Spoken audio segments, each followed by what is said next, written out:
ஒரு கட்சி விவகாரத்தை வெளியில் வந்து பேட்டி கொடுக்கூடாது, கட்சி தலைமைக்கு எதிராக அப்படின்னு தெரியுமா தெரியாது? தெரிஞ்சிருக்கும் அவருக்கு. தெரிஞ்சு தானே பேட்டி கொடுத்தாரு.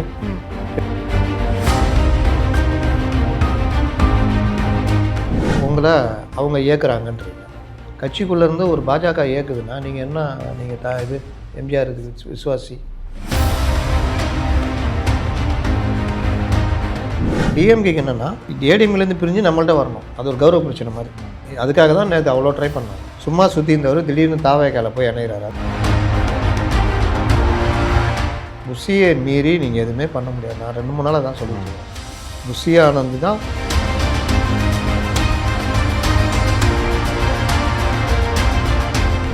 நாலு நாள் பார்ப்பாருங்க விஜய், 5ஆம் நாள் நீங்கள் எதுக்கும் புஷி ஆனந்தை பார்த்துட்டு வாங்க. அவ்வளோதான். புஷி ஆனந்தே கேட்டுக்குங்க, அவர்கிட்ட பேசிக்கணும். பை த பீப்புள் ஊடக நேயர்களுக்கு வணக்கம். இன்று நம் சிறப்பு நேர்காணலில் மூத்த பத்திரிகையாளர் திரு முத்தலிஃப் அவர்களை சந்திக்க இருக்கிறோம். வணக்கம் சார். வணக்கம் சார். 2 நாட்களாக ஒரே பரபரப்பு. திரு செங்கோட்டையன் அவர்கள், முன்னாள் அமைச்சர், அதிமுக கிட்டத்தட்ட 53 ஆண்டுகள் பயணித்தவர், இன்று தாவேகாவில் இணைந்திருக்கிறார். இது தாவேகாருக்கு பலமா இல்லை அதிமுகவுக்கு எந்த அளவுக்கு இது ஒரு பலவீனம்? எப்படி பார்க்குறீங்க இந்த விஷயத்தை? அதிமுகவில் இருக்கிறது வந்தார் அவர், இல்லை அதிமுகவில் நீக்கப்பட்டுட்டார். அப்புறம் ஏன் எல்லாரும் இந்த கேள்வி கேட்குறீங்க? அதிமுகவில் எம்ஜிஆர் காலத்துலேருந்து இருந்தவர் இல்லை சார். இப்போ இருக்காரான்னு கேட்டால் எம்ஜிஆர் காலத்தில் இருந்தார். இப்போ இல்லை ஒரு மாசமா இல்லை. அப்புறம் நான் அதிமுகவுக்கு பலகீனமானா அவர் தான் அன்றைக்கே விரட்டி விட்டாங்க. ஏன் விரட்டினாங்க? அவருடைய கட்சிகளோட பைலாக்கு எதிராக செயல்பட்டார். ராமதாஸை சொல்கிற மாதிரி சொல்கிறீங்க. அவர் எல்லோரும் ஒன்றா இருக்கணும். இல்லை அது சொன்னார், பட் அந்த அவங்க கட்சிக்குன்னு ஒரு விதி இருக்குது, நீக்கப்பட்டவர்கள் கூட தொடர்பில் இருக்கக்கூடாதுன்னு சொல்கிறாங்க. இவர் தொடர்பில் இருந்தாருன்னு சொல்லி தான் நீக்கினாங்க. எல்லா கட்சிக்கும் அதே ஒரே பயிலா தான், நீக்கப்பட்டவர்களோட தொடர்பில் இருக்கக்கூடாது, இருந்தால் தூக்கிடுவாங்க. அதுக்கு முன்னாடி எல்லாரையும் ஒருங்கிணைக்கிறாங்கன்னு இவரே வந்து வெளியில் பேட்டி கொடுத்தாங்க. ஆமாம். இதெல்லாம் எந்த இதில் வரும்? இவர் கட்சியுடைய தலைவர், ஒரு முக்கிய தலைவரில் ஒரு ஆள். ஆமாம். நீங்கள் சொன்ன மாதிரி எம்ஜிஆர் கூட 53 வருஷமாக எம்ஜிஆர் காலம் 73 கட்சி ஆரம்பிக்கும் போது கூட இருந்தவர். கூடையும் இல்லை, 72 கூடையும் இல்லை, ஃப்ளவர் வாசகம் இல்லை. இவெல்லாம் இப்போ சின்ன வயசு அப்படியே இருந்தோம். 26 வயசில் எம்எல்ஏ. ஆமாம். 26 வயசில் திருநாவுக்கரசர் மந்திரி. எம்ஜிஆர் கடைசி வரைக்கும் ஒரு அமைச்சர் ஆக்கலை, ஜெயலலிதா தான் ஆக்குனாங்க 91. சரி, அதெல்லாம் விடுங்க. இப்போ இவர் இத்தனை வருஷம் இருந்த ஒரு அதிமுகவில் இருந்திருக்காரு, எம்ஜிஆர் காலத்துலேருந்து இருந்திருக்காரு. எல்லாம் ஒரு கட்சியுடைய மூத்த தலைவராக அவர் இருந்தார், அமைப்பு செயலாளர் லெவலில். ஆமாம். அடிப்படையில் ஒரு கட்சி விவகாரத்தை வெளியில் வந்து பேட்டி கொடுக்கூடாது, கட்சி தலைமைக்கு எதிராக அப்படின்னு தெரியுமா தெரியாதா? தெரிஞ்சிருக்கும் அவருக்கு. தெரிஞ்சு தானே பேட்டி கொடுத்தாரு. பேட்டி கொடுத்தாலும் பொறுமையாக இவரை கட்சி பதவி மட்டும் பிடிங்கிட்டு விட்டாங்க. அதுக்கப்புறம் என்ன பண்ணார்? மேலிடம் சொல்லி தான் பேசினேன்னாரு. மேலிடமா? யாருங்க அதுன்னா பாஜக மேலிடம். என்னப்பா நீங்கள் அதிமுகவுடைய தலைவர்? அதுதான் அவர் இல்லைன்ட்டாரு. எப்போ இல்லைன்னாரு? இப்போ ரீசெண்டாக ஒரு வாரத்துக்கு முன்னாடி சொன்னார். அப்போ சொன்னது அப்போ சொன்னது சொன்னார்ல, சொன்னார். அவங்க சொல்லி தான் நான் பேச்சுவார்த்தை நடத்தினேன்னு. அப்போ அவங்க வந்து அதிமுகவுடைய மேலிடமா? இல்லைல்ல. அப்போ இந்த மாதிரி ஒரு கட்சியில் இருந்துக்கிட்டு இன்னொரு கட்சி தலைமை சொல்லுது, அதற்காக தான் நான் வேலை செஞ்சேன்னு சொல்கிறது எவ்வளோ பெரிய அபத்தம். இவரை தான் நீங்கள் சொல்கிறீங்க, அந்த காலத்துலேருந்து இருக்கார், 50 வருஷமாக இருக்கார், இவ்வளோ பெரிய தலைவர், அவர் வந்து இவங்களோட சேர்ந்துக்கிறாரு, என்ன பண்ண போகிறீங்கன்னு. இப்போ மட்டும் இவர் இந்த கட்சிக்கு விசுவாசமாக இருப்பார்னு எப்படி சொல்லுவீங்க சார்? 53 ஆண்டுகளாக ஒரு கட்சிக்கு விசுவாசமாக இருந்தவர் இன்றைக்கி ஒரு இதுக்கு சூழ்நிலைக்கு தள்ளப்பட்டதால் வெளியே வந்து சேர்ந்துருக்காரு. என்ன சூழ்நிலை தள்ளப்பட்டார்? அதான் நான் கேட்டேன். நான் முதல்ல என்ன கேட்டேன், என்ன சூழ்நிலை தள்ளப்பட்டார்? இல்லை, நீங்கள் அவரோட விசுவாசத்துக்கு மேலே நீங்கள் சந்தேகப்படுறீங்க. 53 ஆண்டுகளாக இருந்த விசுவாசம் இன்னைக்கு இல்லாமல் போனதுக்காக சந்தேகப்படுறீங்களான்னு கேட்குறேன். ஆமாம், வேற என்ன? எப்போ இருந்தாலும் அந்த விசுவாசம் ஒன்று தானே, எத்தனை வருஷம் இருந்தாலும் விசுவாசம் ஒன்று தான். ஏன்னா இதுக்கு முன்னாடி நிறைய இங்கே இருந்த முன்னாள் அமைச்சர்கள் நிறைய பேர் திமுகவுக்கு போய் இப்போ அமைச்சர்களாக இருக்காங்க. அந்த மாதிரிலாம் திமுகவுக்கு போகாமல் இப்போ திமுகவுக்கு போனாலும் இவருக்கு ஒரு மரியாதை இருக்கும், கரெக்டாக. ஆனால் ஏன் தாவேக்காவுக்கு போயிருக்காரு? திமுக எதிர்ப்பில் நம்ம உறுதியாக இருக்கணும் அப்படின்றதுக்காக தானே. திமுக எதிர்ப்பில் உறுதியாக இருக்கணும் இல்லை, இது வேறு மேட்ரு. இப்போ கடைசி வரைக்கும் திமுகவோட பேச்சுவார்த்தை நடத்ததுன்னு செஞ்சார். இல்லையே, இன்னைக்கு இல்லைன்னு மறுத்துட்டார். ஏதாவது ஒரு ஃபோட்டோ காட்டுங்க அப்படின்றாரு. அப்போ எது கார் எடுத்துகிட்டு போயிட்டு மறுபடியும் திரும்பி வந்தாராம்? ஃபோட்டோ எப்படி காட்ட முடியும்? அது செய்தியாளர்கள் பின்தொடர்றாங்க. ஃபோட்டோ எப்படி காட்ட முடியும்? நீங்கள் செக்ரட்டரியேட்டுக்குள்ளே வச்சு பேசினா என்ன காட்ட முடியும்? அதுதான் அவர் கேட்குறாரு. ஃபோட்டோ காட்டிட்டு நீங்கள் எனக்கு கேள்வி கேளுங்க, நான் பதில் சொல்கிறேன்றாரு. நீங்கள் அப்போ இந்த வேலைலாம் பண்ணிவிட்டு காலைல 8:30 மணிக்கு என்ன வாக்கிங் போனாரா? 8:30 மணிக்கா? இல்லை. எங்கே போனார்? எல்லாரும் பின்னாடியே வர்றாங்கன்னு சொல்லிட்டு திரும்பி வீட்டுக்கு வந்துட்டாரு. எதுக்கு போக போகிற இடத்துக்கு போக வேண்டிய. அவர் தான் வாழ்த்தும் சொன்னார், என் கூடயே சுற்றுனீங்க, எங்கே போனாலும் ரொம்ப நன்றி அப்படின்னாரு. 8:30 மணிக்கு வீட்டை விட்டு கிளம்புறீங்க, ம் சபாநாயகரை பார்க்கறதுக்கு 10 மணி என்னமோ டைமு. ஆமாம், 2 தடவை ரவுண்ட் அடிச்சுட்டு வந்து வீட்டுக்கு வந்துட்டார். ஏன் வந்தீங்க? அதான் கேள்வி. தெரியல. அப்போ யாரை சந்திக்க நீங்கள் இது கொடுத்துருந்தீங்க பண்ணீங்க? அதுக்கு வேற ஒரு தகவலும் சொல்கிறாங்க, சேகர் பாபு அவர்கள் இவர்கிட்ட ஒரு ரெக்வஸ்ட்டாக வச்சுக்கிட்டதாகவும். அது வச்சானா அப்போ பேச்சுவார்த்தை நடந்துன்னு தானே அர்த்தம். அதானே அர்த்தம். அப்புறம் பேசுகிறீங்க. அந்த தகவலுக்கு இதுக்கும் சம்மந்தம் இல்லையாண்ணா? எதுக்கு சார் சம்பந்தம்? அது உதயநிதி அவர்களுடைய பிறந்த நாளுக்கு அப்புறம் விட்டுருங்க, அதெல்லாம் நமக்கு தேவையில்லாத மேட்டருங்க. அது சொன்னாரோ கேட்டாரோ இது பண்ணாரோ அதுதான் செய்தி. மாதிரி அற்பத்தனமான சில்லித்தனமான விஷயங்களை தான் சார் செய்தியாக பத்திரிகையில் போட்டது சார். அதனால அதை தூக்கிட்டு தான் எல்லாம் ஓடிடுறீங்க. அதுதான் கேள்வியாக கேட்குறீங்க. நான் கேட்குறது பொதுவாக ஒரு பெரிய மாபெரும் தலைவர் அதிமுக காலத்தில் இருந்தார். அப்படிப்பட்ட தலைவர்னா அந்த தலைவருக்கு முதல்ல ஒரு கட்சிக்குள்ளே எப்படி செயல்படணும்னு தெரிஞ்சிருக்கணும். எம்ஜிஆர் காலத்துலேருந்து விசுவாசினா அதிமுகவுக்கு எதிராக நீங்கள் எப்படி செயல்படுவீங்க? நேராக நீங்கள் கட்சிக்குள்ளே இருந்துட்டு கட்சி தலைமைக்கு எதிராக வெளியில் வந்து பேட்டி கொடுக்குறீங்க. அப்புறம் கேட்டால் உங்களை அவங்க இயக்குறாங்கன்றீங்க. கட்சிக்குள்ளே இருந்து ஒரு பாஜக இயக்குதுன்னா நீங்கள் என்ன, நீங்கள் இது எம்ஜிஆர் இதுக்கு விசுவாசி. மூணாவது, நீங்கள் கட்சியிலேருந்து நீக்கப்பட்டவங்க கூட சேர்ந்து சுற்றிட்டு இருக்கீங்க. அப்புறம் கட்சியை விட்டு நீக்கிறாங்க. நீக்கணும்னு வெளியே சுற்றினே இருக்கிறீங்க. என்ன பண்ணுறதுன்னு தெரில. அண்ணாமலைகிட்ட போய் கேட்குறீங்க, அண்ணா பார்த்துக்கலாண்ணா பேசிக்கலாண்ணா அப்படி இப்படின்றாங்க. அவ்வளோதான் முடிஞ்சிச்சு.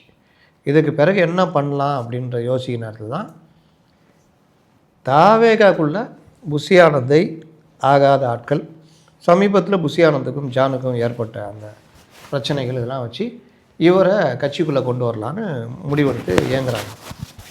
இந்த விவகாரத்தை ரகசியமாக வச்சுருக்காங்க. இதை புஷி ஆனந்தை வெளியில் போட்டு உடச்சோன்னா என்ன பண்ணுறாங்க, டிஎம்கே அப்போ தான் முழிச்சிக்குது. டிஎம்கேக்கு என்னென்னா ஏடிஎம்லேருந்து பிரிஞ்சு நம்மள்ட்ட வரணும். அது ஒரு கௌரவ பிரச்சனை மாதிரி. வீக் ஆகிடுச்சின்னு காமிக்கணும், அது ஒன்று. ஆனால் அதுக்காக தான் நேற்று அவ்வளோ ட்ரை பண்ணாங்க. இவர் என்னென்னா, இவர் ஏன் சும்மா சுற்றி இருந்தவர் திடீர்னு தாவேக்கால போய் இணைகிறாரு. அதுவும் இவரே போய் பார்க்குறாரு, இவரே போய் இணைகிறாரு. இதெல்லாம் என்ன, இதோடைய பின்னணி என்ன அப்படின்னு பார்த்தா, இவரை யார் அனுப்பி வைத்தார், இவர் யாருக்கு ஸ்லீப்பர் செல்லாக இருக்கிறார். ஏன்னா ஏற்கனவே இவர் ஆப்ரேட் பண்ணியிருக்காங்கல்ல, அதிமுகவில் இருக்கும்போதே ஆப்ரேட் பண்ணாங்க. இப்போ வெளியே இருக்கும்போது ஆப்ரேட் பண்ணி உள்ளே அனுப்ப முடியாதா? திமுக வச்சு அவ்வளோ பெரிய ஆஃபரை மறுத்துட்டு போகிறாரு. நீங்கள் கேட்டிங்களா திமுக வச்சு ஆஃபர்லாம் அவரே மறுக்கணும் அப்படின்னு. அப்போ இந்த மாதிரி விஷயங்கள் எல்லாம் போகுது. சரி சார், இவங்களுக்கு எந்த பலவீனமும் இல்லைன்ட்டீங்க. தாவேக்காக்கு இதில் என்ன மாதிரியான பலம் இருக்கா, இல்லை அவர்களுக்கு இது ஒரு ரிஸ்க் ஃபேக்டர்? தாவேக்காக ஒரு 500 சில்லற பேர் எக்ஸ்ட்ரா சேர்ந்துக்கிறாங்க. செங்கோட்டையனோட சேர்ந்து ஒரு 500 சில்லற. ஒரே தொகுதியில் 9 முறை எம்எல்ஏ சார். இருக்கட்டும், ரெட்டையிலனால ரெட்டையிலையால் மட்டும்தான் அவர் ஜெயிச்சாருன்றீங்களா? வேற என்ன, ரெட்டையில தானே ஒரு அடையாளம் காட்டுச்சு. என்ன சொன்னார்? பட் அதே ரெட்டையில சின்னங்கள் கூட கண்டெடுக்கப்பட்டு ஜெயலலிதாவால் அடையாளம் காட்டும். அதான் சார், அதே ரெட்டைலைகள் பல புது சின்னங்கள் கிட்ட தோத்த வரலாறும் இருக்கு. ரெட்டையில தோத்ததுன்னா ஒரு கட்சினா தேர்தலில் தோக்கவும் ஜெயிக்குங்க. அப்போ ரெட்டையில மட்டும் தான் ஜெயிக்கிறதுன்றது எப்படி? ஆமாம், அப்போ ரெட்டையில தான் தோத்தாருன்னு ரெட்டையில இல்லாமல் தான் ஜெயிச்சிருப்பாரா? 9 தடவை ஜெயிச்சார். நான் கேட்குறேன், அப்போ சத்தியமங்கலத்தில் போய் மாற்றி நிற்கும் போது அங்கே தோத்தாரு எம்ஜிஆர். எப்போ ஒன்று மாற்றி நிற்கும் போது 96 சத்தியமங்கலத்தில் இருந்தாருன்னு நினைக்கிறேன். ஃபஸ்ட்டு தான் சத்தியமங்கலம், அதுக்கு பிறகு ஃபுல்லாக கோபிச்செட்டிப்பாளையம். ஆமாம், 96 மிகப்பெரிய ஜெயலலிதா எதிர்ப்பு, பெரிய படுதோல்வி. அப்போ அதில் தான் தோத்தார். அது தாவேக்காக்கு எந்த பலமும் இல்லைன்றீங்களா? ஒரு சீனியர் லீடரு வந்திருக்காரு, ஒரு நிர்வாக ரீதியாவார் ஏதாவது பலம் இருக்குமா? ஏன்னா அவங்க வந்துட்டு அந்த விஷயங்களை, மக்கள் சந்திப்பு விஷயங்களை பிளான் பண்ணுறதுக்கு அவங்க நிறைய கோட்டை விட்டாங்க. ஒரு பேசிக் இது இல்லாமல் இருந்துச்சு அவங்க கட்சியில். இப்போ அது கிடைக்குமான்னு கேட்குறேன். ஆதவர்ஜுனா சேர்ந்த பொழுது மிக பெரும் பணக்காரர், இவங்களெல்லாம் மீறி தான் உள்ளே வந்தார். விஷ்ணு ரெட்டி மூலிமா தான் உள்ளே வந்தார். சேர்ந்தவொடனே எல்லாரும் மிக பெருசாக எதிர்பார்த்தாங்க. அப்போ வந்து என்ன சொன்னாங்கன்னா, அவர் வந்து அப்படி பண்ணார், ப்ரொபகண்டா செக்ரட்டரி, அது இது புஷி ஆனந்த கட்டுப்பாட்டில் இருக்கக்கூடாது அப்படி இப்படின்னாங்க. தேர்தல் மேலாண்மை பொதுச் செயலாளர் அதான் ப்ரொபகண்டா செக்ரட்டரி. முடிஞ்ச உடனே என்ன ஆயிடுச்சுன்னா, என்னுடைய உத்தரவின் பேரில் அந்த இவர் புஷி ஆனந்த் வழிகாட்டுதல் ப்ளஸ்ஸு ஜான் இவர்கள் இது பண்ணி இவர் வந்து செயல்படணும் அப்படின்னு ஆதவர்ஜுனாக சொன்னார். அதுதான் இன்றைக்கி அறிக்கையிலையும் சொல்லியிருக்காரு விஜய். அவ்வளோதான், அதனால தான் சொல்கிறேன், ஒரு மாற்றமும் வராது. புஷியை மீறி நீங்கள் எதுவுமே பண்ண முடியாது. நான் 2-3 நாளாக தான் சொல்லிட்டு இருக்கிறேன். புஷி ஆனந்த் தான் விஜய் தான் புஷி ஆனந்த். ஜானு இந்த ஸ்ட்ராட்டஜி அதுன்னு வந்து ஒட்டிக்கினார். இப்போ ஜான் வந்து புஷி ஆனந்தை மீறி உள்ளே கொண்டு வராருன்னா, நீங்கள் என்ன பண்ணாலும் புஷி ஆனந்தை மீறி யாரும் ஒன்றும் நகரவே முடியாது. புஷி ஆனந்த் என்ன கேட்பார், யார்கிட்டையாவது ஒரு வேலை கொடுக்குறாருன்னா, தம்பி அண்ணன் சொன்னாரா, ஆமாம், என்ன செய்ய போகிற அண்ணா சொல்லுங்கண்ணா, அதை ஏற்பாடு பண்ணுறேன். இவ்வளோ நாள் என்ன பண்ணேன், நான் சும்மா தானே இருந்தேன், அவ்வளோதான். செங்கோட்டையனுக்கும் அதே தான் நிகழுங்கிறீங்க. அவ்வளோதான். நான் அவர் பெரிய அக்ரெசிவ் லீடரா, புசியை மீறி நடவடிக்கை எடுத்துருவாரா, அதான் பண்ணுவாரா? ஆனாலும்பட்ட கேஎஸ்ஆர், பலகருப்பையா இவங்களே வெளியே போயிட்டாங்க ஒன்றும் பண்ண முடியாமல். அப்போ இவரெலாம் எந்த மொழிக்கு 4 நாள் பார்ப்பாருங்க விஜய், 5ஆம் நாள் நீங்கள் எதுக்கும் புசி ஆனந்தை பார்த்துட்டு வாங்கன்றவர். அவ்வளோதான். புசி ஆனந்தை கேட்டுக்குங்க, அவர்கிட்ட பேசிங்கன்றவர். சரி, இதை திமுக இதை எப்படி எடுத்துக்கும் சார்? ஏன்னா நீங்கள் சொன்னீங்க திமுக யார் வந்தாலும் இங்கே இழுக்க பார்க்கும் அப்படின்ட்டு. இந்த விஷயத்தில் உளவுத்துறை எப்படி இதெல்லாம் கணிச்சிருப்பாங்க, இதை அவங்க எப்படி கோட்டை விட்டாங்க? உளவுத்துறை கணிச்சிருந்தா அவங்க எங்கே கோட்டை விட்றாங்க? உளவுத்துறை கணிக்காதனால தானே கோட்டை விட்டாங்க. அது எப்படி சார் இதை கணிக்காமல் இருந்திருப்பாங்க? சாதாரணமாக செய்திகள்லேயே வர தொடங்கி உளவுத்துறை போய் தான் கேட்கணும். செய்திகள்லாம் வந்தால் பிறகு தானே எல்லாருக்கும் தெரியும் செய்திகள். அதுக்கு முன்னாடியே கணிக்கிறது தானே உளவுத்துறை. ஆமாம், கோட்டை விட்டாங்க. அதுதான் சொல்கிறேன், செய்தியாளர் கண்டுபிடிக்கிறத உதவுத்துறை யாரும் கண்டுபிடிக்க முடியாதுன்னு கேட்குறேன். அதுக்கு என்ன பண்ண சொல்கிறீங்க? அந்த லட்சத்தில் இருக்காங்க, அவ்வளோதான், முடிச்சு விட்டு. அதுதான் இதனால் திமுகவுக்கு என்ன ஒரு பாதிப்புன்னு கேட்குறேன். திமுக கௌரவ குறைச்சலுங்க, வேற ஒன்றும் பாதிப்பில் இல்லைங்க. வேற ஒன்றும் இல்லை. திமுக என்னென்னா செங்கோட்டையன் நம்மள்ட்ட கொண்டு வந்தால் ஒரு கௌரவம், அதுவும் தாவேக்காட்ட போய் நம்ம தோக்குறோமே. எம்ஜிஆரோட விசுவாசியே கொண்டு வந்துட்டோம். எம்ஜிஆரோட விசுவாசி இப்போ இருக்கிறவங்களாம் யார்? இல்லை, அப்படிதான் போடுறாங்க எல்லா செய்தி சேனல்லையும். முத்துசாமியை விடவா அமைச்சராக இருந்தார். ஆமாம். அப்புறம் இல்லை, அதுதான் சார், எல்லா செய்தி சேனல்லையும் அப்படி தான் போடுறாங்க. எம்ஜிஆரின் தளபதி, ஜெயலலிதா அவர்களின் தளபதி அப்படின்ட்டு. திருநாவுக்கரசர் யார்? எம்ஜிஆரின் தளபதி, ஜெயலலிதாவின் தளபதி. செங்கோட்டையும் கூட கிடையாது, திருநாவுக்கரசர் தான் மெயினாக ஜெயலலிதா. இல்லை, ஜெயலலிதா பேசின வீடியோ இன்னைக்கு வைரல் ஆகிட்டு இருக்கு. செங்கோட்டை அதே ஜெயலலிதா தான் இவர் 2011 ஆட்சி துரத்தி விட்டாங்க. ஆமாம், துரத்தி விட்டு அவங்க இறக்குற வரையிலும் கிட்ட சேர்க்கல, எல்லாத்தையும் பிடிக்க விட்டாங்க. அது நிறைய பேரை துரத்திருக்காங்க, நிறைய பேர் திருப்பி சேர்த்துருக்காங்க சார். ஆனால் இவரை சேர்க்கவே இல்லை. அவங்க இறக்குற வரைக்கும் இவர் சேர்க்கவே இல்லை. எடப்பாடி தான் இவருக்கு அமைச்சர் பதவி கொடுத்தாரு. ஜெயலலிதா 2011 பிடிங்கி விட்டாங்களே, அவ்வளோதானே. அதுதான். சரி சார், இன்னைக்கு நம்ம உதயநிதி ஸ்டாலின் அவர்களுடைய பிறந்தநாள், துணை முதலமைச்சருடைய பிறந்தநாள். திமுக இதை வந்து ஒரு உதய விழா அப்படின்ற இதில் வந்து கொண்டாடிட்டு இருக்காங்க. கமலஹாசன் அவர்கள் நலத்திட்ட உதவியெல்லாம் போய் கலந்து நலத்திட்டங்கள்லாம் கொடுத்துட்டு இருக்காரு அமைச்சர்களோட. அவர் தான் எப்போ அறிவாலி சிப்பாயா போய் சேர்ந்துட்டார்ல. இல்லை, ஒரு எல்லா விதத்துலையும் பார்த்தா அவர் ஒரு சீனியர்னு வச்சுக்கலாம். பாலிடிக்ஸை தவிர சினிமா எல்லாத்துலேயும் பார்த்தா இவர் போய் ஒரு இடத்துல உட்காந்து அவரோட பிறந்தநாள் நலத்திட்ட உதவிகள் வழங்கணும் அப்படின்ற நிர்பந்தத்தில் அவர் இருக்காரா? நம்ம அறிவாலி சிப்பாயா போனால் வேறு என்ன பண்ணுறது? அவருக்குன்னு ஒரு கட்சி இருக்குது சார். அவருக்குன்னு ஒரு கட்சி இருக்குது. கட்சி இருந்தால் கட்சியை வச்சுட்டு என்ன பண்ணிட்டுருக்காரு? கட்சியை கொண்டு போய் அங்கே அடக்க வச்சுட்டாரு ராஜ்யசபா எம்பிக்காக. இப்போ என்ன சொன்னாலும் போய் பண்ணிக்கிட்டு இருக்காரு. இப்போ எப்படியும் சீட்டு கேட்பார்ல சட்டமன்ற தொகுதியில்? ஆமாம், கொடுப்பாங்க. 5 சீட்டு கொடுப்பாங்க. 5 பேரும் உதயசூரியன் நின்றுவாங்க. உதயசூரியன் அதுக்கு சீட்டே கொடுக்க கட்சியில் அது பருத்தி மூட்டை குடவுன்லேயே இருக்கலாம். வேற என்ன பண்ணுறது? அடிமை சாசனம் எழுதி கொடுத்தாச்சு, அவ்வளோதான். இப்போ ராஜ்யசபா எம்பி மட்டும் நான் யார்? திமுக ராஜ்யசபா எம்பி தான் அவர். சுயேட்சையாக அவர் இல்லை. அதனால் எழுதி கொடுத்தாச்சு. ரெட் ஜெயின்ல 8 படம் போ அப்படியே போட்டு அப்படியே உதயநிதிக்கு வாழ்த்து சொல்ல எல்லாம் பண்ணேன். அவர் உண்மையிலே உதயநிதி தான் நன்றி சொல்லணும். ஏன்னா அவர் தான் இவரை கூப்பிட்டு வந்தது திமுகவுக்கு. அதுதான் விஷயம். இந்த உதய விழாவை முன்னிட்டு நிறைய இந்த நடன நிகழ்ச்சிகள்லாம் ஆர்கனைஸ் பண்ணுறாங்க. அதை எப்படி பார்க்குறீங்க? இவர் சொன்னார், ஏன்னா நாங்கள் அறிவு திருவிழா அறிவாக மட்டும் தான் செயல்படுவோம், மிச்சவங்கெல்லாம் வந்துட்டு என்டர்டெயின்மெண்ட் பண்ணுவாங்க, நாங்கள் அறிவாக செயல்படுவோம்னாங்க. ஆனால் ஒரு 2 நாட்களாக ஒரு காணொலி போயிட்டுருக்கு. ஒரு அமைச்சர் முன்னாடி ஒரு சில நடனங்கள் ஆடின மாதிரி. அவர் பிறந்த நாளுக்கு ஆடினாங்க. கேட்குறேன், எனக்கு புரியல. ஆமாம் ஆமாம், அந்த இதில் அப்படி தான் போட்டுருக்கு. அவர் பிறந்த நாளுக்கா? சரி, ஆடுறது மூலிமா ஒரு ஃப்ரெஷ் ஆகி மூளை ஃப்ரெஷ் ஆகி. ஆனால் இவர் நாங்கள் அறிவாக மட்டும் தான் பேசுவோம், என்டர்டெயின்மெண்ட்லாம் பண்ண மாட்டோம் அப்படின்றாரு. ஆமாம், இதுதான் அது அறிவா. ஆமாம், அங்கே ஏன் ஆடினா வீடியோ நீங்கள் பார்த்தீங்களா இல்லையா? பார்த்தேன். ஸ்டேஜில் ஆடினா கூட பரவாயில்ல சார், இறங்கி வந்து. ஆமாம், தூரத்தில் இருந்தால் அறிவு கொஞ்சம் கம்மியாக வேலை செய்யும், கிட்ட வந்தால் இன்னும் ஃப்ரெஷ்ஷாகிடும், அப்படியே இதாகிடலாம். ஆனோன்னா அறிவு நல்லா வேலை செய்யும். சரி, வேற என்ன சொல்கிறீங்க? வேற என்ன இது மாதிரி கேள்விலாம் கேட்டால் நான் என்னங்க ஏங்க ஒரு தரம் இருக்குங்க கேள்வி. நீங்கள் அந்த அம்மா முன்னாடி அவர் முன்னாடி போய் கூத்தாரத்தை பற்றிலாம் என்கிட்ட கேட்டிங்கன்னா நான் சொல்ல முடியும். அவங்க அந்த மாதிரி கேள்வி அவங்க அந்த மாதிரி சொல்கிறதால நான் இந்த கேள்வியை வைக்கிறேன். ஏன்னா அவர் இன்னொரு கட்சியை பார்த்து விமர்சனம் பண்ணார், நீங்கள் என்டர்டெயின்மெண்ட் மட்டும் தான் பண்ணுவீங்க, நாங்கள் அறிவை வளர்ப்போன்ட்டு. இதான் அந்த அறிவு வளர்க்குறதான்னு கேட்குறேன். அதாங்க சொல்கிறேன். அதுக்கு பல தடவை நம்ம பேசிட்டோம். அவர் என்ன பண்ணார், அவர் பேசினாருங்க. நீங்கள் இந்த கூத்தாரதெல்லாம் வந்து என்கிட்ட கேட்டிங்கன்னா நான் என்ன சொல்கிறேன்? இல்லை, அவங்க தான் உதவி விழான்னு சொல்லிட்டு இதை பண்ணுறாங்க. அதான் பண்ணுவாங்க. அவங்க வேறு ஏதாவது பயிலரங்கம் நடத்தினா நான் அதை கேட்க போகிறேன். அவங்க கேட்குறது நடக்கிற பொலிட்டிக்கல் விஷயத்தை தான் நான் கேட்க முடியும். பயிலரங்கம் நடத்தினா அதை விட்டுருங்க. அந்த வீடியோ பார்த்தீங்களா? வீடியோவில் ஒரு பெரிய ஆமாம், அந்த விஷயத்த கேட்க. இவர்களெல்லாம் அதாவது என்ன சொல்கிறது, பெரியாரின் பேரன்கள், அது நாங்கள் வீடியோ, அது இது சனாதனம், அது இதுன்றீங்க. ஒரு வீடியோவை ஒழுங்காக எடுத்து போட தருதா? அதில் என்னென்னா முதல் இதே அதுதான் வருது. திரு கலைஞர் அவர்கள் ஜெயிலில் இருக்கிற மாதிரியும், ஸ்டாலின் அவர்கள் அந்த 1977 உதயநிதி அவர்கள் பிறந்தோடனே எடுத்துகிட்டு போய் காட்டுற மாதிரியும் இருக்குது அவர்களுடைய துணைவியாரோட. பட் இது ஒரு லாஜிக்கலாக பார்க்கும்போது தப்பாக இருக்கே சார். லாஜிக்கலாக கெஜிக்கலாலாம் இல்லை, தப்பு. 1977 76 அந்த பீரியடில் எமர்ஜென்சியில் அரெஸ்ட் ஆகுறாரு, மிஸ்ஸால் ஜெயிலில் இருக்காரு. அதுக்கப்புறம் இவர் குழந்தை பிறகுது. குழந்தைய ஜெயிலில் இருக்கும்போது கொண்டு போய் காமிக்கிறாங்க. முரசொலி இவங்க தெரியுதா, இது எல்லாம் இப்போ இருக்கிற முரசொலியிலே வந்திருக்கும். ஆமாம், நீங்கள் சொன்ன இப்போ இருக்கிற டிக்கெட்டுங்களை கொண்டு வந்து போட்டு வச்சுக்கிங்க. இதுங்க வந்து இஷ்டத்துக்கு போடுறது. ஏதாவது நம்ம கரெக்ஷன் பண்ணால் வந்து குய்யாமையான்னு கற்றுவானுங்க.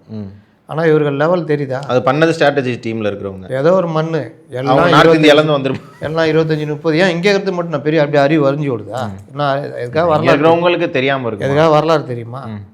சரி, வீடியோ போட்டு யாராவது பார்த்தாங்களா? அது அப்ரூவ் பண்ணாமே வெளியே விட்டுருப்பாங்க. வந்தது ஒரு முக்கியமான ஒரு துணை முதலமைச்சருக்கு ஒரு பிறந்த நாளுக்கான ஒரு வீடியோ மாதிரி விட்டுறாங்க. அதான் ஒரு தடவை பார்க்காமையா விட்டுருப்பாங்க. அதான் கேட்குறேன், அவர் எந்த லட்சத்தில் வந்திருக்கு? சரி, அவங்களுக்கு தெரியாதுன்னு விட்டுருங்க. சிஎம்க்கு தெரியும். சிஎம் கண்டிப்பாக பார்க்காம இருந்திருக்க மாட்டார், பார்த்துருக்க மாட்டார், பார்க்க மாட்டார். சார், அவருடைய பையன்னு வச்சுக்கலாம், ப்ளஸ் அடுத்த திமுகவுக்கு தலைவர்னு வச்சுக்கலாம். இப்போ இருக்கிற துணை முதலமைச்சர், விளையாட்டுத்துறை அமைச்சர், அதுக்கு ஒரு வீடியோ வருதுன்னா பார்க்காம எப்படி சார்? இதுதான் வேலையா? அவர்கிட்ட தான் எல்லாத்தையும் ஏமாத்தினுங்கிறாங்களா? அவர்கிட்டயும் சொல்லியிருப்பாங்க, ஐயோ நைனாட்ட நான் காமிக்கிற மாதிரி. சரி, அது எல்லாத்தையும் விடுங்க. உதயநிதி பார்த்துருப்பார்ல. உதயநிதி தான் குழந்தையா இருந்தார்ல, அவருக்கு என்ன தெரியும் சார்? அவருக்கே தெரியாது சார். அவங்க துர்கா ஸ்டாலின் அவர்கள் சொல்லி கொடுக்காம இறந்துருப்பாங்க, நீ அப்பா ஜெயிலில் இருந்தாருப்பா அப்படின்ட்டு. நிறைய ஒரு இன்டர்வியூவில் கூட அவங்க சொல்லி நான் கேள்விப்பட்டிருக்கேன். மிஸ்ஸா டைமில் இருந்தாருன்ட்டு. அந்த 2021 எலெக்ஷனுக்கு முன்னாடி ஒரு இன்டர்வியூ. ஏன் இது? அப்புறம் ஏன் இது? அதுதான் நான் கேட்குறேன். அவர் கூட பார்க்காம இருந்திருப்பாருங்க. கூட இருக்கிற கும்பல் எல்லாம் இந்த மாதிரி கும்பலை வச்சுக்கிட்டு செத்த மொழி சனாதனம்னு பேசிக்கிட்டு அந்த வீடியோலையும் வருது சனாதன இது அதுன்ட்டு கொண்டு போய் காமிப்பாங்க. சனாதன கேஸ் வரும்ல, சார் பெருமையாக போட்டுனுக்கிறாரு பாருங்கள் சார்னு காமிப்பாங்க. கலைஞர் வெளியில் இருக்கார், கலைஞர் கைதாகல, கைது வீட்டு சிறை, அப்புறம் கைது இல்லை, இப்படி தான் போகுது. ஒருவேளை வீட்டு சிறையை தான் போட்டிருக்காங்க. அப்புறம் வீட்டு ஜன்னல் வழியாக பார்த்துருப்பாரா? ஸ்டாலின் ஜெயிலில் இருக்காரு, அப்போ தான் குழந்தை பிறகு. ஆமாம், சிறையில் இருக்கவர்கிட்ட கொண்டு போய் குழந்தைய காமிக்கிறாங்க. அப்போது ஸ்டாலின் பார்க்குற மாதிரி குழந்தைய காமிக்கிற மாதிரி இருக்கும். இங்கே இதுதான் தெரிதா இவங்களுடைய வரலாறு, புவியியல், அறிவியல், வரலாறு, புத்தி. இல்லை சார், இது வரலாறுன்னு கூட இல்லை, இது பேசிக் மிஸ்டேக்காக இருக்குது. இதை எப்படி கண்டுக்காம விட்டாங்க? அவ்வளோதாங்க தெரியும். இவங்கெல்லாம் கேளுங்களேன், திமுக கொள்கை தெரியாமல் இருக்கிறார், நாங்கள் தான் கொள்கை குன்றுகள்னுவாங்க. என்ன கொள்கை? இல்லை, எப்படி இது நிறைய அமைச்சர்களும் பார்த்துருப்பாங்க, அவங்க கூட சொல்லி காட்டிருக்க மாட்டாங்க. சரி போட்டோம் அப்படின்னு விட்டுருப்பாங்களே. யாருங்க பாப்பா, நீங்கள் என்னங்க பேசுகிறீங்க? யாரும் அமைச்சர்லாம் அதை பார்க்கவே டைம் இல்லை, இதை வேற பார்க்குறாங்களா? கிட்ட வந்து ஆடுமா, நீ இப்படி போ, நீ ஆடு, 3 பேர் நல்லா ஆடுறீங்க, ரைட்டு போ, இப்படி தான். யாராவது இதை பற்றியா வைக்கப்பட்டாங்களா? ஒரு ஃபங்க்ஷனில் இது மாதிரி நடக்கிறதே தப்பு. அமைச்சர் உட்காந்து பார்க்குறதுலாம், கிட்ட வந்து என் பக்கத்தில் வந்து ஆடுனா எப்படி? அது கனிமொழி அவர்கள் இதை எப்படி எடுத்துக்குவாங்க? நிறைய விஷயத்தை இந்த மாதிரி விஷயத்தை பற்றி பேசியிருக்காங்க.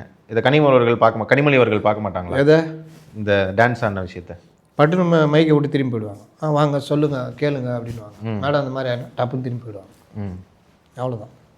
பாவம் அவங்களும் எவ்வளோதான் யூட்டர்ன் எடுத்து போவாங்க. மேடம் இந்த மாதிரி சொன்னால் டப்புன்னு யூட்டர்ன் எடுத்து போயிடுவாங்க. எப்போல்லாம் நெருக்கடியான கேள்வி வருதோ யூட்டர்ன் எடுத்து போயிடுவாங்க. செங்கோட்டையன் அவர்கள் தாவேக்காக்கு போனது வந்துட்டு ஒரு பெர்செப்ஷன் எப்படி கிரியேட் பண்ணப்படுதுன்னா, அந்த கொங்கு மண்டலத்தில் ஒரு முக்கியமான தலைவர் போயிட்டாரு, அதனால் அந்த கொங்கு ரீஜனில் அந்த கவுண்டர் பெல்ட்டே அவர் பின்னாடி போகுது அப்படின்ற மாதிரி பெர்செப்ஷன் கிரியேட் பண்ணப்படுது. பட் அதிமுகவில் இன்னும் கொங்கு மண்டலத்தில் ஸ்ட்ராங்காக இருக்கிற தலைவர்கள் இருக்காங்க. வேலுமணி அவர்கள் இருக்கார், இன்னும் பலர் இருக்காங்க. இதை எப்படி பார்க்குறீங்க? உண்மையாகவே அது போயிருக்கா? 2021 தேர்தலில் கொங்கு மண்டலம் முழுசும் அதிமுக அடிச்சது. ஆமாம், அதிமுக பாஜக வடக்கு தவிர மற்ற எல்லா தொகுதியும் அதிமுக கூட்டணி தான் அடித்தது. ஆமாம். நீங்கள் செந்தில் பாலாஜி கொங்கு மண்டலத்தில் பெரிய தலைவரா, நம்ம அண்ணன் செங்கோட்டையன் பெரிய தலைவரா? செந்தில் பாலாஜி அவர்கள் தான் தலைவர்னால் நான் வயசு வச்சு கேட்கல, இல்லை பெரிய அளவில் செல்வாக்கு இருக்கிறது, செல்வாக்கு டாமினேட் பண்ணக்கூடியது. அந்த செந்தில் பாலாஜி இருந்தே 2021 ஒன்றும் பண்ண முடியல. கரெக்டா? அட்சி நவுத்திட்டு வந்துட்டாங்க. ஆமாம். இவர் இன்னும் ஒரு கோபிச்செட்டிப்பாளையத்தில் மட்டும் இவர் ஏதாவது செல்வாக்கு செலுத்துவார். ஒன்று ஜெயிப்பார், இல்லை திமுகவை ஜெயிக்க வைப்பார், ஓட்டை பிரித்து. தாவேக்காவை ஜெயிக்க வைக்க முடியாது. அதான் ஒன்று ஜெயிப்பார், இல்லாட்டி ஓட்டை பிரித்து திமுக ஜெயிக்கப்பார். இன்னும் கொஞ்சம் ஒர்க் பண்ணாங்கன்னா ஏடிஎம்கே ஜெயிச்சிடும். அங்கே நெக்கு தான் இருக்குதான். 30, 32, 31, 29 இப்படி தான் இருக்குது தாவேக்காக்கு. அதான் இப்போ தாவேக்கா 31, டிஎம்கே 31, 32, ஏடிஎம்கே 29 இப்படி தான் இருக்குது. கோபியில் மட்டும் சொல்கிறீங்க, அதை சொல்லிக்கோங்க. இல்லைன்னா தாவேக்காக்கு 31% கொடுத்த முத்தலிப் அவர்கள் வாழ்க. இப்போ ஒன்றும் இல்லைங்க, என் வீடியோலாம் நல்லா போனோன்னா நான் பேசினா போதும், பிச்சின்னு போயிடும். அதெல்லாம் மேட்டர் இல்லை. அங்கே மட்டும் இவருக்கு இந்த மாதிரி ஒரு வாய்ப்பு இருக்குது. சொல்ல முடியாது. எஸ்பி வேலுமணி இறங்கி அடிச்சாருன்னா, வேலை செஞ்சாருன்னா கோபிச்செட்டிப்பாளையமே ஏடிஎம்கே வந்துடும். அதனால் இது வேறு தாண்டி ஒன்றும் இல்லை. ஒரு 500 ஓட்டு கோபிச்செட்டிப்பாளையத்தில் போயிடுச்சு சார். வெறும் 500 ஓட்டு தான் போகுமா? ஆமாம், 500 பேர் தான் போனாங்க அவர் கூட. மக்கள் அவர் மேலே நம்பிக்கை வச்சிருக்க மக்கள் இருப்பாங்களா கோபிச்செட்டிப்பாளையம் மக்கள்? அவங்களாம் ரெட்டலை போட்டவங்கள. இந்த 500 பேரில் கூட எவ்வளோ பேர் மாரதியாக கையை பூச்சி ஏன்ட்டு ரெட்டையில் டம்முன்னு அமைக்கிட்டு ஒரு எம்பியும் போயிருக்காங்க சார். ஆமாம், முன்னாள் எம்பி திருப்பூர் எம்பின்னு நினைக்கிறேன், திருப்பூர் எக்ஸ்-எம்பின்னு நினைக்கிறேன். அவங்க போன போது தான் தெரியுது இவங்க ஒருத்தங்க இந்த கட்சியில் இருந்தாங்களா அப்படின்னு. அதுவே பெரிய பிரச்சனைலாம் ஆச்சுங்க. விடுங்க வேற. சரி சார், இது எடப்பாடி அவர்கள்ட்ட இன்னைக்கு மதுரையில் இதை சம்மந்தமாக கேள்வி கேட்குறாங்க. ஏன்னா செங்கோட்டையன் என்ன சொன்னார்னா, அவங்கள மாதிரியே தான் அப்படின்ட்டு இருக்கிறவங்கள கடவுள் தண்டிப்பார் அப்படின்னாரு. அதுக்கு அவர் வந்துட்டு ஒரு சில விஷயங்களை சொன்னார். அது அவர்களுடைய கருத்து. அவர் ஏடிஎம்கே இல்லை, எதுக்கு என்கிட்ட வந்து கேட்குறீங்க? இதை எப்படி பார்க்குறீங்க எடப்பாடி பழனிசாமி அவர்கள் ரிப்ளையை? அவர் புஷி ஆனந்த் திட்டினார். இவங்க எல்லாம் எடப்பாடி நினச்சிக்கினாங்க. தான் அப்படின்னு இருக்கிறவரை கடவுள் தண்டிப்பார்னு புஷி ஆனந்த் சொன்னார். பக்கத்தில் இருக்கு. அதான் மாபெரும் மனிதர் நம்மள வந்திருக்காருன்னு புஷி ஆனந்த் தான் நீ தான் ஆடிட்டு இருக்காரு. அதனால் அவ்வளோ புகழ்றாரே சார், பெரிய அண்ணன், பெரிய நிர்வாகி, நம்மளுடன் எவ்வளோ புகழ்றாரோ அவ்வளோ நோண்டி நிற்கிறாருன்னு அர்த்தம் கீழே. புஷி பற்றி உங்களுக்குலாம் தெரியாது. என்ன சார் நீங்கள் இப்போ பார்த்தாலும் புஷி அவர்களை வந்துட்டு இப்படி நானாங்க சொல்கிறேன், எனக்கு என்னங்க தெரியும். தனிப்பட்ட முறையில் அவர் பழக்கம் கூட இல்லைங்க. கட்சிக்காரர்கள் உள்ளே இருக்கிறவங்க சொல்ல அவர் வந்துட்டு விஜய்க்கு பெரிய விசுவாசின்னு காட்டிக்கிறாரு. அப்போ விஜய்க்கு நல்லது தான் நினைப்பார். விஜய்க்கு ஒரு பெரிய விசுவாசி தான் அவர். பட் அப்போ கட்சி வளரணும்னு தான் நினைக்கணும். நான் வளரணும், விஜய் வளரணும், விஜய் நடிக்கணும். கட்சி வளர்ந்தா தானே சார் விஜய். கட்சி எதுங்க வளரணும்? நீ வளருவ, நாளைக்கு கேஸ் போடுவ, காட்டுக்குள்ளே போய் அவன் 15 நாள் இருக்கிறது என்ன கதையாக இருக்குது சார். இனிமேல் போக மாட்டாங்க சார். அதான் ஒரு நிர்வாகி வந்திருக்காரு. எப்படி இப்போ இவருன்னா டிஜிபி லேண்ட் ஆர்டரா இவர் வந்திருக்காரு. ஒரு ஐபிஎஸ் அவர்களும் போகிறதா தகவல் வந்திருக்கு. அதுவும் ஐபிஎஸ் ஐஏஎஸ் யார் வேணா சேர்த்துக்குங்க. 10ஓட 11ங்க. நீங்கள் பியூரோக்ராட் வந்தாங்கன்னா ஒன்றும் கிடையாது. இதுக்கு முன்னாடி ஒரு கட்சிக்கு போனாங்க. யார்? மக்கள் நீதி மையத்துக்கு நிறைய ரிட்டையர்டான ஐபிஎஸ். அவர் இன்னும் கூடயே இருக்கிறாரு. நமக்கு தெரிஞ்சவர் தான். கமல் கூடயே சுற்றி நிற்கிறாப்புல. ஒரு நம்பிக்கை இந்த இதில் உதயசூரியன் நிற்க வச்சு ஒரு எம்எல்ஏ சீட் வாங்கி தந்துடுவார். அவ்வளோதான், சொல்ல முடியாது, நிற்கலாம். அதனால் இதெல்லாம் ஒரு இது கிடையாதுங்க. ஐஏஎஸ் போகிறது, ஐபிஎஸ் போகிறதெல்லாம் மக்கள்கிட்ட யார் ஒரு இதாக போகிறாங்க, எப்படி கொண்டு போகிறாங்க. இல்லாட்டி நீங்கள் யோசிச்சு பாருங்கள், எடப்பாடி பழனிசாமி ஒரு சாதாரண ஆள். நீங்கள் விஜயோட கம்பேர் பண்ணால் அவர் இவருன்னா 300 படமாக நடிச்சிக்கிறார் எடப்பாடி பழனிசாமி. இல்லை ஒரு 10 படத்தில் ஹீரோவாக நடிச்சிருக்காரா? இல்லை. அப்போ எப்படி அவருக்கு இந்த அளவுக்கு ஃபேமஸாக ஒரு இதுவாக போகிறாரு? கட்சியில் அவருடைய செயல்பாடு எல்லாம். எடப்பாடி பழனிசாமி கம்பேர் பண்ணால் செங்கோட்டையன் அவருக்கு சீனியர். என்ன பண்ண முடியும்? இவங்க எல்லாத்தையும் கம்பேர் பண்ணால் முத்துசாமி சீனியர். அதுக்கு நீங்கள் எதை அளவுகோலாக வச்சு பார்ப்பீங்க? நீங்கள் இந்த கட்சிக்காக என்ன பண்ணுறீங்க, எவ்வளோ ஸ்டடியாக நிற்கிறீங்க அப்படின்னு. இதே முத்துசாமி வளர்த்து விட்ட எம்ஜிஆருக்கு அவங்க மறைவுக்கு பிறகு போயிட்டு துரோகம் பண்ணி இன்றைக்கி உதயசூரியன் சின்னத்தில் எந்த ரெட்டையில இது பண்ணோ அது ரெட்டையிலுக்கு எதிராக செயல்பட்டுருக்கு. ரகுபதி அதிமுகவை அழிச்சே தீர்வுன்னு வேலை செஞ்சிட்ருக்காரு. சேகர் பாபு முற்றிலும் மோசம். அந்த வரிசையில் இவர். இதில் வேறு எம்ஜிஆரால் இடம் காட்டப்பட்டவன், அது பண்ணவன். எம்ஜிஆர் ஜெயலலிதா இருந்தால் பண்ணுவீங்களா நீங்கள் அந்த மாதிரி? எம்ஜிஆரும் ஜெயலலிதாவும் எடப்பாடி செய்கிறது கரெக்டுன்னுவாங்களா, செங்கோட்டையன் செய்கிறது கரெக்ட்? இன்னைக்கு கூட ஜெயலலிதா அவர்களுடைய படத்தை தான் சார் வச்சுருக்காரு. அதுக்கு பர்மிஷன் வாங்கிப்பா, ஸ்பெஷல் பர்மிஷன். புஷி பார்த்துப்பாப்புல, என்னைக்கு இருந்தாலும் நீ இந்த படத்தோடு போக வேண்டிய ஆள் தான், சரி வச்சுக்கோ அப்படின்றவாப்புல. அதுவும் இல்லாமல் இன்றைக்கி இப்போது ஈவினிங் வந்துட்டு எல்லா ஏடிஎம்கே அவர்களுடைய சமாதிகளுக்கு எல்லாத்துக்கும் போய் மரியாதை செலுத்தியிருக்காங்க. தாவேக்கா உறுப்பினர்களுடன் சேர்ந்து அண்ணா சமாதி, எம்ஜிஆர் சமாதி, ஜெயலலிதா சமாதிக்கு. இது வழக்கமாக கோயிலுக்கு போகிற மாதிரிங்க. இது ஒரு விஷயம். தாவேக்கா இவர் போகிறது ஓகே சார். புஷி ஆனந்த் அவர்கள், ஆதவ் அர்ஜுனா அவர்கள், அருண்ராஜ் அவர்கள் எல்லாரும் போயிருக்காங்க. இப்படி போனால் தான் உண்டு, தனியாக போனால் பிரச்சனை ஆகிடும். அதனால் அதிமுக என்ன போகிறாங்க பிரச்சனை வந்துடும். ஏங்க அவர் இணைஞ்சிட்டாரு, அவர் போகிறார், இவங்க எங்கே கூட போகிறாங்க? எந்த அளவுக்கு மூத்த அரசியல்வாதி சார், மூத்த அரசியல்வாதி முட்டு சந்தையில் கூட்டு போட்டுனுக்கிறாரு. அவர் போறாருன்னா அவங்க பழைய தலைவருங்க. நீங்கள் எதுங்க போறீங்க? அதுவும் எல்லாரும் போய் சேர்றதுக்கு முன்னாடி தான் போவாங்க. இவர் சேர்ந்ததுக்கு அப்புறம் எதுக்கு போனாரு? எப்படியோ போன அப்புறம் போறாரோ, போயிட்டு போறாரோ, போகிறதுக்கு முன்னாடி போகிறாரு. ஒருவேளை காலையில் முட்டுக்காடுலேருந்து வந்தாங்கன்னு சொன்னாங்க, ரொம்ப லாங் முடிச்சுட்டு. ஏங்க அவரு போகிறாருங்க, நீங்கள் எதுங்க போகிறீங்க? சரி, புஷிக்கு ஒரு ஆசை இருக்கும், பாண்டிச்சேரிக்காரு, இதுதான் ஜெயலலிதா சார். அண்ணாவையும் எம்ஜிஆரே ஒரு இதில் வச்சிருக்காரு, அதனால அதுக்காக போயிருக்கலாம். எதில் வச்சுக்கிறேன்? பஸ்ஸில். இன்னைக்கு அவர் தான் அதுதான் சொல்கிறாரு. யாரு? செங்கோட்டையன் என்ன சொன்னார்னா, நிருபர் கேட்ட கேள்விக்கு நீங்கள் ஜெயலலிதா படத்தை வச்சிருக்கீங்களேன்னு கேட்டதுக்கு விஜய் அவர்களே வந்துட்டு அண்ணாவையும் எம்ஜிஆரையும் தான் கொண்டு வராரு, ஜெயலலிதா அவர்களை வச்சுக்கிறதுல என்ன தப்பு அப்படின்றாரு. விஜய் அண்ணாவை எம்ஜிஆரை கொண்டு வரான் பண்ண சொல்லுங்க, அரசியல் பார்ப்போம். இதெல்லாம் போங்க அரசியல் தான். ஐம்பெரும் தலைவர்னு சொல்லிட்டு ஒரு நாள் கூட அவங்கள பற்றி பேசுனதே கிடையாது. எம்ஜிஆரையும் இவரையும் விஜயகாந்த் எடுத்தாங்க, அந்த அம்மா ஒரு தடவை திட்டிச்சு, ஒரு தடவை மாற்றி பேசிச்சு, அதுன்னு பண்ணிச்சு. இப்போ விஜயகாந்த் ஓரம் வச்சுட்டு எம்ஜிஆர் எடுத்துகிட்டு இருக்காங்க. எம்ஜிஆரையும் ஜெயலலிதாவும் சொன்னால் தான் போனி ஆகும்னு சொல்லிட்டு தான் பண்ணிகிட்டு இருக்கிறாங்க, அண்ணாவையும் எம்ஜிஆரையும். சரி சார், இப்போது செங்கோட்டையன் அவர்கள் இணைப்பு வந்துட்டு அவங்க எதுக்குங்க போனாங்க, அது கேட்டு சொல்லுங்கள். யார்? புஷி. அதை நீங்கள் தானே கேட்டீங்க. ஏங்க அவர் போகிறாரு, அவங்க பழைய தலைவர், இவங்க எதுக்குங்க போகிறாங்க? சுற்றி பார்க்க போனாங்களா? போயிருக்கலாம், சுற்றி பார்க்க. கொஞ்சம் கூட ஒரு சென்ஸ் வேணாங்க. எதுக்கு போறீங்க சார்?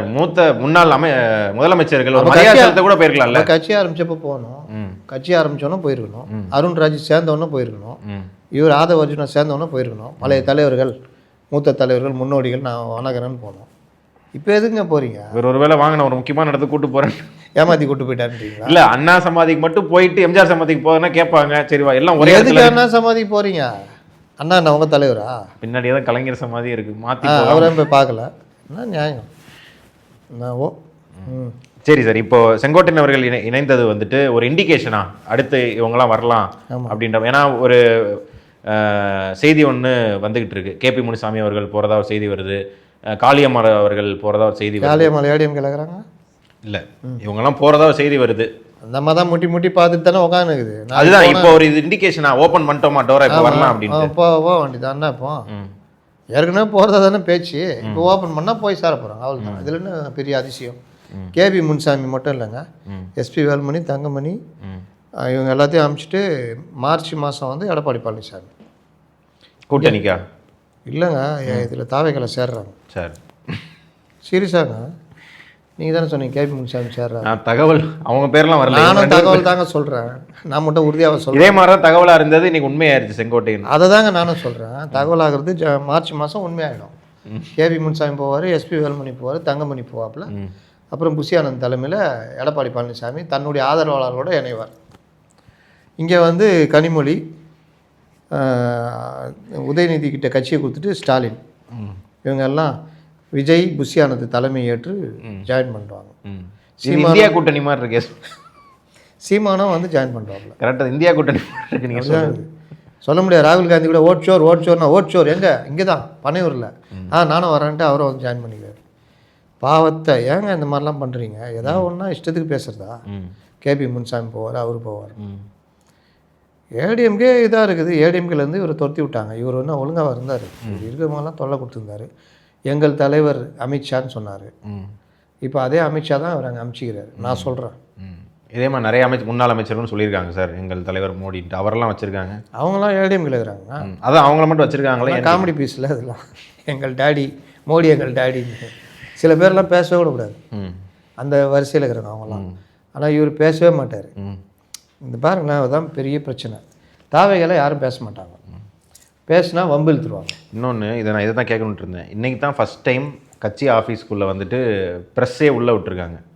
ஒரு ப்ரெஸ் மீட்டை வந்துட்டு இன்றைக்கி தான் ஒரு ஆர்கனைஸ்டாக கட்சி ஆஃபீஸ் பேட்டி எடுத்துக்கிறாரு. இல்லை, அதுதான் கேட்குறேன். பார்த்தீங்களா, முதல் நாளே மாறுதல் வந்துருச்சு. உள்ளே போனோடனே ஒரு மாறுதலை கொண்டு வந்துட்டார். யாருக்கும் சீட்டு கொடுக்கல, பார்த்தீங்களா? எல்லாம் இவங்களே உட்காந்துக்கிறாங்க. ப்ரெஸ் மீட்டு இன்றைக்கி தான் உட்காந்து புஷியானது பார்க்குறாப்புல. ப்ரெஸ் மீட்னா அப்படி தானா சார்? அவர் கொடுத்துருக்காரு சார் நிறைய இடத்துல. ஆமாம், அதான் எஸ்ஐஆர் போராட்டத்தில் கொடுத்தாருன்னு நினைக்கிறேன். மனோகரா ஸ்டைலில் தள்ளிட்டுலாம் போய்க்கிறாரு. தலைவர் வகுப்பு மசோதா போராட்டத்தில் ப்ரெஸ் மீட் கொடுத்தாரு. அங்கே தான் 84 வந்துச்சு இல்லை? 84 எதுக்காக எதிர்க்கீங்கன்னு கேட்டாங்க. தலைவர் என்ன சொன்னாரோ அது செய்கிறேன், இப்படி தான் கொடுப்பாங்க. தலைவர் என்ன சொன்னாரோ அதுதான் செய்வேன். இவருனா புதுசாக தலைவருக்கு எதிராக பேசினுக்கிறாரு, என்னென்னவோ பேசினுக்கிறாரு. என்ன சொல்லணும் நீ? தலைவர் என்ன சொல்கிறாரோ, தலைவர் இது பண்ணுற மாதிரி நான் புரட்சி தலைவர் வழியில் வந்தவன், புரட்சி தலைவி வழியில் வந்தவன். இன்றைக்கி இளைய தலைவர் அவர்களுடைய தலைமை ஏற்றுக்கிறேன். தலைவர் என்ன சொல்கிறாரோ, அன்பு இளவல், அன்பு இளவல் கூட்டு போய் ஆட்சி சொல்லி தருவாங்க. இளைய தலைவர்னு சொல்லி நல்லா இருக்குதுல்ல? இளைய தலைவர் அவர் தானே தலைவர், இளைய புரட்சி தலைவருங்க. இளைய புரட்சி தலைவரா? எம்ஜிஆருக்கு ஒரு பேர் இருக்குது சின்னவர்னு. ஆமாம், சின்ன. அது அவங்க எடுத்துக்கினாங்களா? இப்போ தலைவர் வந்து எம்ஜிஆர் புரட்சி தலைவர், இளைய தலைவர். நல்லா இருக்கா பாருங்க, பேட்டன் ரைட்ஸுப்பா யாராவது யூஸ் பண்ணிங்கன்னா எனக்கு வந்து இது பண்ணணும், இளைய தலைவர் அப்படின்னு. அதனால் தலைவர் என்ன சொல்கிறாரோ அதை கேட்குறோம் அப்படின்லாம் சொல்லணும். இவர் என்ன ப்ரெஸ் மீட் இப்படி கொடுக்குறாரு அப்படின்னு பேசுவார். அடுத்த தடவை தலைவரை பார்க்கும்போது சொல்லி நம்ம வந்து மாற்றிடணும் அப்படின்னு. இவரும் இன்றைக்கினா வளவலா குளங்களா வண்டக்கா தானே. என்ன சொன்னார்? எவ்வளோ நேரமாக கொடுத்தாரு ப்ரெஸ் மீட்டு? ஒரு 20 நிமிஷம் கொடுத்தாரு. 20 நிமிஷத்தில் என்னென்ன சொன்னார்? அவர் ஸ்டார்டிங்லேருந்து அதிமுக கலந்த ஜேர்னிலாம் சொல்லிட்டாரா? நினச்சேன், நான் தப்பிச்சேன். சொல்லிட்டு எதுக்காக இங்கே வந்தேன்னு சொன்னார். ஆனால் இனி எப்போ உக்காந்தாலும் இன்னைக்கு உக்காந்தாங்களே இட்சின்னு, இனி யாரும் உட்காரவே மாட்டாங்க. ஏன் பாப்பா அவர் எப்போ பார்த்தாலும் 77லேருந்து ஆரம்பிக்கிறார், போர் அடிக்குது அப்படின்னு யாருமே உட்கார மாட்டாங்க. தலைவர் நீயே கொடு, எப்போ ஆரம்பிச்சாலும். நல்லதுதான் சார், அந்த மாதிரி அடிக்கடி சொன்னாதான். நீங்கள் சொன்ன மாதிரி இந்த இதில் உதயநிதி அவர்கள் வீடியோவில் தப்பு பண்ண மாதிரி பண்ண மாட்டாங்க, அடிக்கடி எடுத்து சொல்லணும். அந்த மாதிரி அதான் சொல்கிறேன். அந்த மாதிரி நடந்துச்சுன்னா அவர் உக்காந்தாருன்னா யாரும் உட்கார மாட்டாங்க, தெரிச்சு ஓடிடுவாங்க. நாங்கள் ஒரு டீ குடிச்சிட்டோம். ஆமாம், டீ குடிச்சிட்டு வரோம், நீ வந்து 2025 வா, அதில் நாங்கள் போயிட்டு வந்துடுறோம் அப்படின்வாங்க. அதனால் இன்றைக்கி தாங்க அவருக்கு பேசுறதுக்கு ஆடை மஞ்சள் தெளிச்சு அப்படி இதுன்னு. அதுக்கப்புறம் பாருங்கள். சரி, எனக்கு இன்னொரு இதில் முக்கியமான கேள்வி ஒன்று. இப்போ விஜய் மக்கள் சந்திப்புக்கெல்லாம் போகும்போது ஸ்டேஜில் அவர் மட்டும் தான் நின்று பேசுவார். ஒருவேளை கோபிச்செட்டிப்பாளையத்துக்கு போகிறாருன்னு வச்சுக்கோங்க, அன்னைக்கு இவரை ஸ்டேஜில் ஏற்றுவாரா? அதெல்லாம் ஏற்றுவாங்க, அதெல்லாம் ஏற்றுவாங்க, அதெல்லாம் பண்ணுவாங்க. கூட்டம் போகும்போது பேச விடுவாங்க, அதெல்லாம் பண்ணுவாங்க. அதெல்லாம் பண்ணலன்னா அவ்வளோதான். ஆனால் புஷி பண்ண விட மாட்டார். அதுதான் கேட்குறேன், ஏன்னா இதுவரை எந்த மாவட்ட செயலாளரையோ யாரையுமே ஏற்றுனது கிடையாது. காஞ்சிபுரத்தில் ஏற்றுனாங்கல்ல மாவட்ட செயலாளர், அது வரவேற்புரை சொல்கிறதுக்கு சார். ஆமாம், அதான் ஏற்று சேர் கூட கிடையாதுங்க. அதுதான் அவ்வளோ ஒன்று மைக் கொடுத்து வரவேறு இது பண்ணி தலைவரை வந்து நீ பொன்னாடை போத்துறதுலாம் உனக்கு பர்மிஷன் கொடுத்துக்கிற, இதே போதாதா உனக்கு? ஒருத்தர் மீனவர் அணி தலைவர், இதுலேயும் புஷி கொண்டு வந்த ஆள் தான். நல்லா மினிஸ்டர் ஒயிட்லாம் போட்டு ஃபார்ச்சுனர் காரில் ஸ்டைலாக வந்து இறங்கினாராம். நான் லிவிங்டன் எப்படிங்கிற அப்படின்னாராம் தலைவர். இது மினிஸ்டர் ஒயிட்லாம் போட்டுக்கிற போல் கார்லாம் வர்ற பரவாயில்ல. அம்மா தலைவர் கூட்டம் இல்லை, கூட்டம்தான் கீழே நில்லுன்னா மேலே வராது அப்படின்னு போயிட்டாராம். என்னைக்கு? எனக்கு ஆர்ப்பாட்டத்தில் எஸ்ஐஆர் குளறுபடிகளை கண்டித்து ஆர்ப்பாட்டத்தில் ஏற்றவே இல்லையா? நானே இந்த கலரில் சட்டை போட்டுனுக்கிறேன், பேண்ட்டு சட்டை போட்டுங்க, நீ என்ன வேஷ்டி சட்டை போட்டு மினிஸ்டர் ஒயிட்டில் வர்றேன் அப்படின்னு. எல்லா மாவட்ட செயலாளரும் உத்தரவும் அவர் கூட பேசக்கூடாது, எந்த இதுவும் கூடக்கூடாது. சட்டை போட்டதுக்கெல்லாம் பேசக்கூடாதுமாங்க. ஏங்க அதாங்க சொல்கிறேன், இந்த மாதிரிலாம் நடக்குது பாருங்கள். சட்டை போட்டதுக்கெலாம் சட்டை போட்டு நெஞ்சு நின்று வருவியா? அவங்க என்னம்மா சொல்கிறாங்க, தலைவரை நீங்கள் மட்டும் சீட்டு கொடுத்துட்டிங்கன்னா நல்லா ஓட்டு. செங்கோட்டையன் ஜனநாயக இதைப்படி நடக்கிற ஒரு கட்சியில் வந்து சேர்ந்துருக்கேன் அப்படின்றாரு. பாவம், புஷியை பற்றி தெரில அவருக்கு, போக போக தெரிஞ்சுக்குவார். அப்போ அங்கே ஜனநாயகம் இல்லையா? ஜனநாயகத்தை மீறி தானே வெளியே வந்து பேட்டி கொடுத்தீங்க. ஜனநாயகம் 5 பேர் தான் கொடுத்தோன்னு தூக்கிட்டாங்களா? அதுதான் ஜனநாயகம் இல்லைன்றாரு. ஏன் ஜனநாயக விரோதமாக இவர் கொடுத்ததுனால தான் தூக்குனாங்க. அந்த கட்சி ஜனநாயகத்துக்கு இது ஒரு விரோதமாக. பார்ப்போம் இவர் இவ்வளோ இன்னும் எவ்வளோ தூரம் போகிறாருன்னு பார்ப்போம். சரி சார், பல கேள்விகளுக்கு விரிவாக பதிலளிச்சிங்க, ரொம்ப நன்றி.